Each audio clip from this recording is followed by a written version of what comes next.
নমস্কাৰ যাচিলোঁ সকলোকে। এতিয়া বাজি থাকে মিডিয়াত অমুক কৰা নাই অমুক কৰা। এই 4 বছৰ 4.5 বছৰ এতিয়া 5 বছৰ হৈছে, তাতে আমাৰ প্ৰমোদ বড়ো ছাৰে কি কৰা নাই। ঘর পাওয়া লাগে, কাপড় পাওয়া লাগে, এই পাওয়া লাগে, ওই আছেনি এই আছেনি। কিন্তু এটা কথা মনত রাখব, রাইজে মেইন বস্তু কিন্তু এটু না বিচারে, মানুহে বিচারে শান্তি। ইউপিপিএল সরকারের জড়িয়তে আজি আমার বটফার জায়গা যিখানি উন্নয়ন করেছে 17 বছরে আজি হাগ্রামা মহিলারি ছাড়ে আমার ইয়াত 5 বছরত যিখানি করেছো এইটো মেকআপ দিব নোৱাৰে।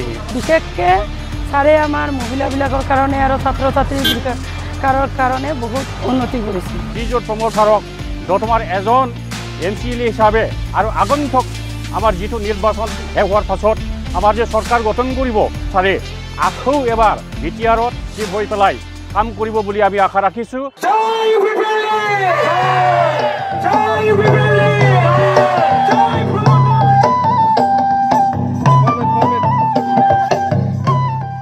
এই দোতমা একটা ঐতিহাসিক অঞ্চল।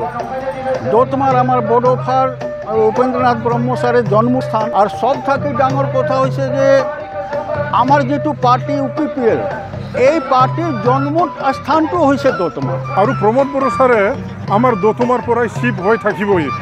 আর কামনা করি আছো যাতে নেক্সট আমার এই গভর্নমেন্ট আহে আর আহিব।